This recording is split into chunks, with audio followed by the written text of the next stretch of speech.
This Tuesday morning, it's time to welcome our CPG expert, Mike Baudendistel, host of the Stockout and writer of the Stockout newsletter, to the show. Mike, thank you for joining us today. It's great to have you.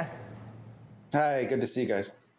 So, Mike, you just wrote a viewpoint about what's going on with the Russia-Ukraine conflict and the decision by some companies to self-sanction and stop serving the people of Russia overall. And you kind of talked a little bit about your thoughts about why CPG companies shouldn't self-sanction, as we're starting to call it. Can you talk us through about your viewpoint?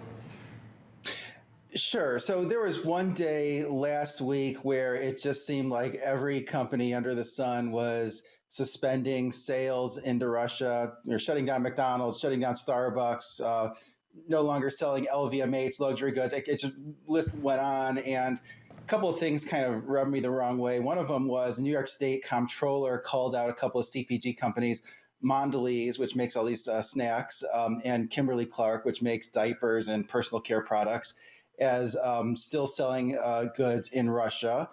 And then there was this Yale professor who put out this naughty and nice list. Every company he could find, these companies have stopped selling into Russia and these haven't. And also included Mondelez as well as General Mills on the naughty list for continuing to sell into Russia. And my point is that CPG items are not like all other items. They're mostly subsistence items. They're packaged food. They're personal care products, help people survive and live in dignity. And you shouldn't lump in food with LVMH handbags. I mean, I don't understand why they're being put in the same bucket. It's like this Yale professor list. Either this company is a good company, this company is a bad company, without any nuance.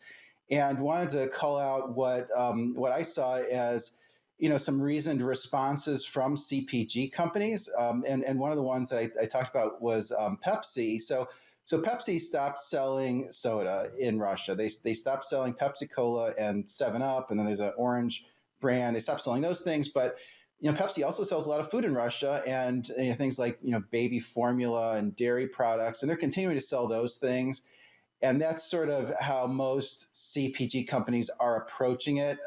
They're sort of, acknowledging, these are bad actions taken by the Russian government. They're also acknowledging the fact that most people in Russia had nothing to do with it, and they don't want those people to starve. So they're going to continue to sell products to keep people alive and keep people healthy. And I just wanted to inject a little bit of reason into the discussion with CPG companies. But yeah, I mean, and the thing is, who's to say, like, Mondelez getting called out for not selling Oreos? Who's to say there won't be people in Russia who survive on Oreos? Yeah, Oreos and Pepsi, right? I mean, that's a staple. That's one of the 7 food groups, I think, or 2 of the 7 food groups. Something like that. I don't know. I don't even know how many food groups there are. There might be 3.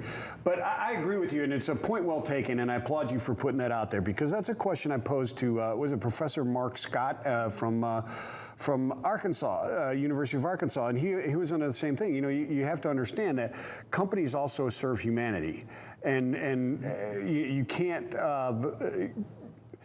I get the idea of trying to get the broader public to be against an action and to pressure them to do that stuff, but there's a point where that becomes a crime against humanity. And cutting, I'm not saying that we're there yet or we've done anything like that, but I'm saying, it's negative impacts on humanity can be, I don't even know if a slight negative one is okay to do, but it seems like there's a line there that needs to not be crossed. And I agree with you. A Louis Vuitton piece of luggage versus, bread, totally different things. Yeah, exactly. I mean, you can debate about whether we should, no longer accept the Russian imports of oil and things like that, or whether they should have, not the same access to the banking system and all of those things. But I think when it comes to food and essentials like that, I think you have to let ordinary Russians get, what they need. And there's no guarantee that any of these sanctions are going to do what their people hope that they're going to do. I mean, it does seem like Putin's the type of person that'll let his own people suffer, and it just seems like the type of person he is. So Mike, we live kind of now in this era where on these big social issues and so issues of human rights, human suffering, human humanity, there's a lot of pressure from consumers to say, well, okay, well, this company's not taking a stance, so I'm going to completely disassociate myself from them. Do you see as that kind of being an impact? And I feel like that's very like a traditionally American held value, is that if this company doesn't take a stance, or if I don't agree with their stance on something, then they're going to lose my business. And do you think that that's kind of driving some of these companies to make some of those decisions? I think it's driving most of it. If you know, I think it's really driving most of it. I mean, I think it's these companies want to be perceived as being good companies, and I think most of them will say whatever they want, whatever needs to be said in order for consumers to view them as good companies and for them to be included in ESG portfolios. And today it might be we're not going to sell into Russia, and tomorrow it might be we're going to sell lots into Russia to make sure that the people can recover from a depressed economy. So I just think it is these companies wanting to be on people's good side and investors' good sides, for that matter. Yeah, you're absolutely right. The impact of this war, the way this war has been presented to the consumers and the public around the world is much different than any other war. It was social media that got out there, and there's no secret that companies with a strong ESG, CSR, whatever you want to call it, that can then prove it and put it out there and market it, will retain and attract not only better talent in their business, but the customers, because they can get in there more than just, I like these potato chips, I also like their message and therefore I'm going to support it. That really is the difference in this war, in this particular space, the CPG space, and the reaction of many companies than in previous wars. You didn't hear about this. I've never heard about unsanctioned or just voluntary sanctioning by specific companies in any other war in my 56 years on this planet than now.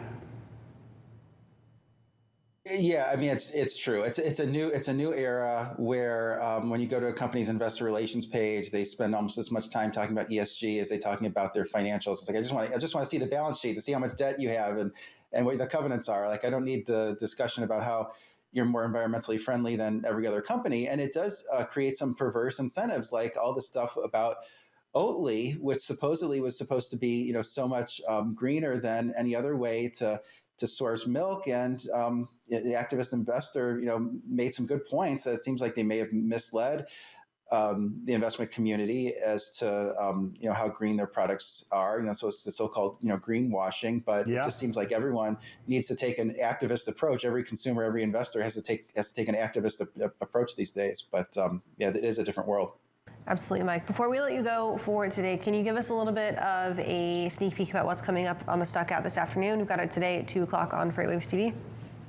Sure. So I'm going to be visiting with the founder and CEO of Evo Cargo, which is a company that makes autonomous driving vehicles inside of various facilities, like warehouses, inside the port areas, terminals, and those things. So we're going to talk about automation with the backdrop of the labor shortage.